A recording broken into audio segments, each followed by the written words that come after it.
There were 35 homicides reported just last year. That's the most in decades. Now, according to the website Crimes Grade, which rates communities around the U.S., there's a crime committed every 30 minutes in Montgomery County, every 30 minutes. And these crimes are getting more violent. There are more carjackings, more armed robberies, more murders in the past 2 years. Yet the size of our police force has declined due to cuts, retirement, and recruiting difficulties. So we asked the candidates, what's your plan to reduce crime? And as I've already told them, my wife, who listens closely to political debates, always says, how are you going to do it, and how are you going to pay for it? Mr. Elrich, we'll start with you. Well, I would have started 2 years ago when I sent over to the council a proposal to raise police pay. We knew at the time that morale was a major issue, that we were losing officers, we were having difficulty filling recruit classes, and that officers were especially concerned about the comparison of Montgomery County pay to other jurisdictions. And we were, if not the worst, close to the worst paid jurisdiction in the county. The council then decided that it wasn't fiscally prudent to fund that contract, and it didn't get funded. This year, we renegotiated. This was the year in the cycle where we negotiated with the police union, and we put together another package, and this year the council passed the package. It's a good thing, but it probably hurt us for a couple of years where it might have been an easier time recruiting police officers into the county. We've worked hard to make sure that the department is more balanced and that the practices they engage in are less confrontational and less inflammatory in the community. That's an important part. It's an important part of building trust between the community and policing. I think we know, it's something we learned with the immigrant community, that the trust that the police are able to build with the immigrant community has often led the immigrant community to actually cooperate with the police instead of avoid the police. And that's something we need to think about as we move forward with other programs. We're going through a retraining of the police. It's going to be substantial. The state has set some very clear parameters. We've set even clearer parameters on things where the state's not clear enough. And we expect to see, reforms going into place. It is going to take a while to train people who for many years were trained to be on a kind of warrior mentality to a guardian mentality. And I will say it's not just the officers, it's endemic in the department because even the leadership of the department were once officers. Everybody did the same things, and now that it's very clear we don't want them doing those things, we have to make sure that it goes from top to bottom. It's not just to blame the officers, but to recognize how often things people do are what they're actually trained to do. All right, we turn to Peter James. Yes, I would like to see us look at different ways of doing policing. If we look to England, they have only about 10% of their officers carry guns, and they have a staged approach when they interact with the public. We also see, I know you've all seen incidents where there's like 20 cops on the scene. It seems that we need to maybe have a better system for deploying police officers to match the need for each individual incident. I was out eating in Silver Spring, and there was an elderly woman that had some kind of conflict, and there was 4 officers with guns that showed up. So we can have officers that are engaged, put them in the streets, on the streets, maybe some bike patrols, as opposed to keeping them in cars, so they get to start to know and keep them deployed in smaller areas so they actually become part of the community. And I think that will have a big effect. We also need to look at the prevention and understand what are the drivers. We used to have a conservation corps in Montgomery County, and I worked with the kids. And these are the first-time offenders that the judge put into the program, so they didn't go to jail and become trained on how to become a professional criminal. So there's programs we can do that, and they're very cost-effective. And I'd like to see our kids really understand what the drivers are. If kids are getting further behind in school, they don't see any way out other than a life of crime or an opportunity if they haven't eaten that day or their family is struggling financially. I'd like to address those issues, and the way we can pay for it is to save $9 billion on transit boondoggles. Thank you. All right, well, we'll have to hear more about that later. Mr. Riemer, you have been quoted lately as saying you don't feel as comfortable and safe in Silver Spring as you once did. Well, and I think families in Germantown will relate to this as well. It wasn't long ago I took my youngest son for a movie and ice cream in downtown Silver Spring.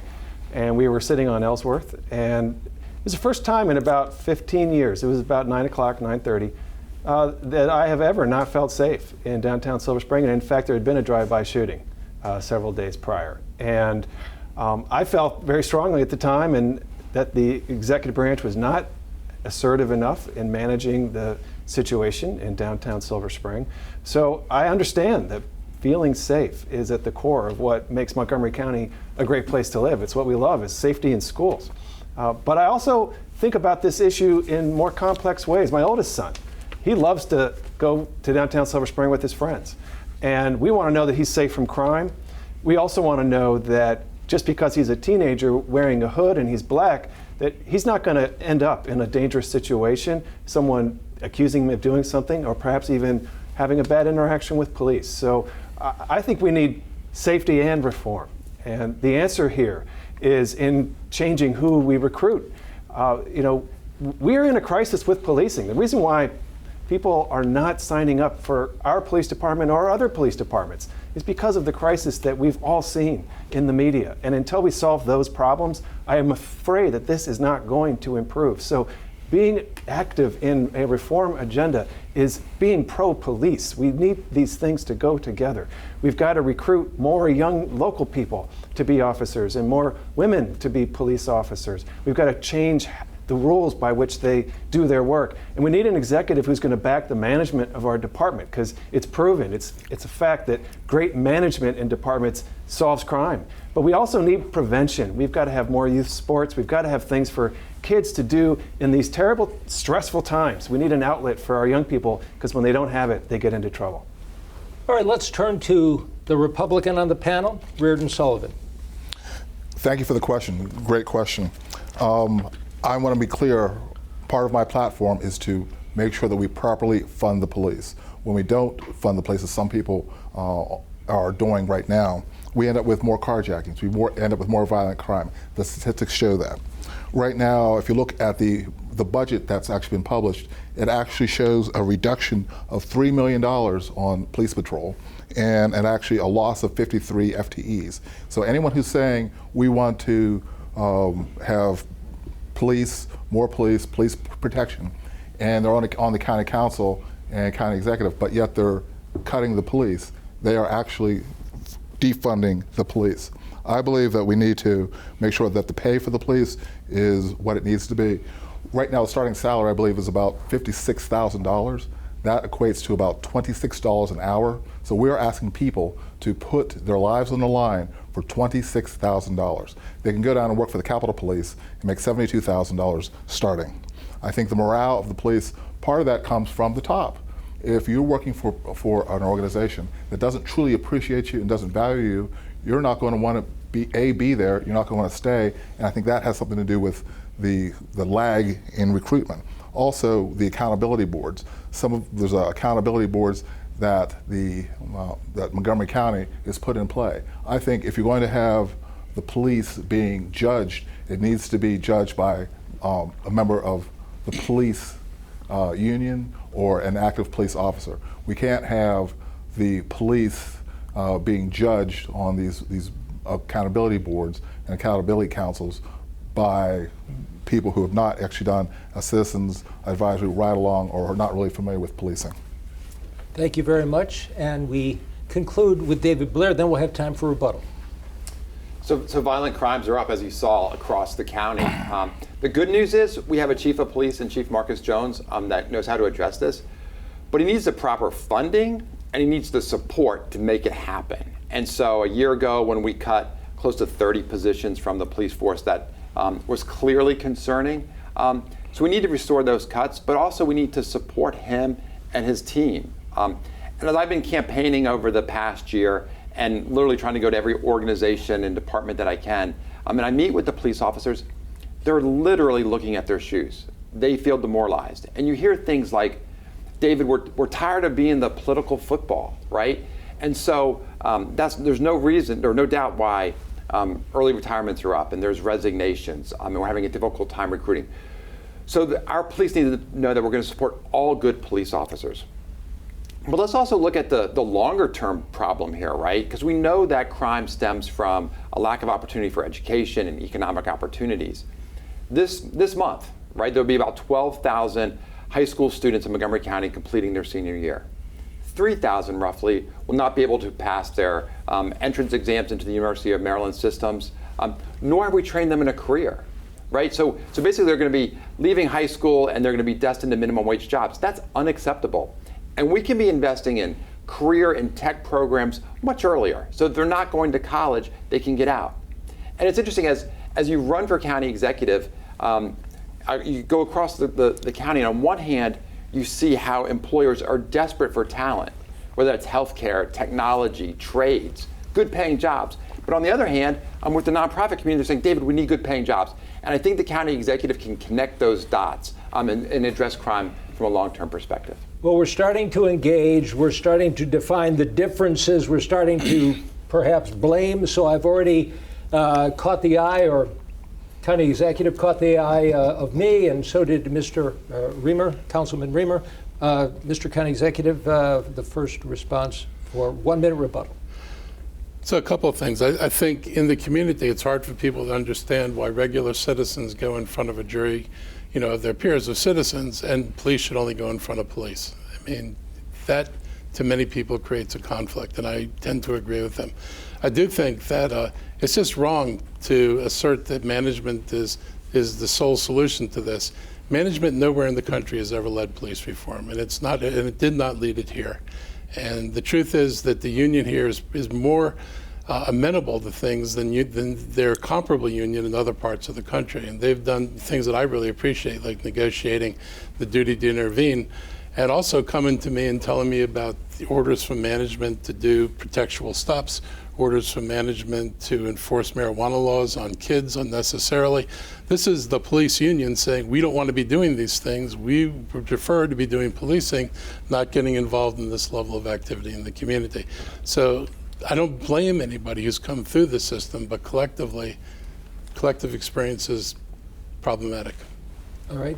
When you said management, you blame management. Were you blaming Mr. Elrich or the police chief for a lack of management, supervision? Mr. Blair, Mr. Sullivan, you seem to. Who do you address the question to? Who blamed management for the problems with the police department? That's what he just answered. Did you feel somebody mischaracterized you? No. Okay. I think that was a reference to my comment, actually. All right. Well, that's it. But, well, first of all, I want to set aside this notion that Montgomery County has in any way defunded the police. If you look at our county budget in 2018, 2019, 2020, 21, 22, what you'll see is the county budget for the police department has grown every year. There were some jurisdictions that said, oh, we're going to literally cut funding out of the police department. That did not happen in Montgomery County. We also have a major issue with vacancies.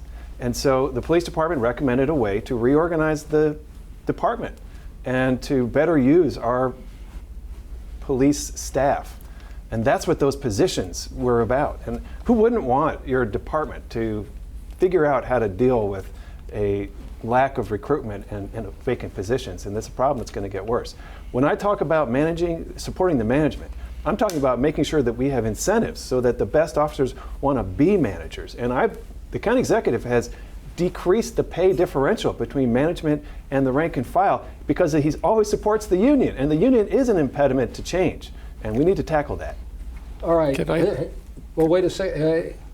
Okay, yes. I'd like to rebut the thing about the accountability board and what I call the chicken garden and hen house idea. I believe we should have an elected police commission, and sure, we can mandate that they do some ride-alongs to get to know what it's like. But to have truly accountability, we need a board that even has the power to discipline and even fire under the merit system. So that's my 2 cents. Okay, Mr. Riemer, when you are saying that management could be better, are you saying that, who are you talking yes, thank about? you. There was a fact there. So there is research that shows that the length of time that your managers are in their position in the police department shows up very directly in your success in reducing crime. Okay, are you blaming the police chief or the county executive or managers generally? What I'm saying is the county executive, in his compensation recommendations for the department, has reduced the incentive to be a manager by not increasing management pay at the same rate as rank and file pay. And the county executive does not back management in its disputes with the union over policy and management issues. And that is an issue. We need an executive who's going to support a well-run department, and the union has been an impediment to making the changes that we need to make. If you would like a rebuttal, you certainly just can have. So policy and management issues are two different things. Policy issues, I think that this we look to leadership for in terms of what the department's going to do. How the department manages people and whether or not people feel they're fairly managed is legitimate reasons to look at how it's been done. And I don't always think the department's been fair to its employees. As far as the pay gap goes, just because you raise salaries at the bottom doesn't mean you're supposed to raise them at the top. We were looking for fair salaries for the right job in the right place. Montgomery County's pay is pretty comparable in the upper ranks. Our pay is not comparable in the lower ranks. We will go broke if every time you raise people at the bottom, I've got to raise people at the top. It's not a sustainable economic model.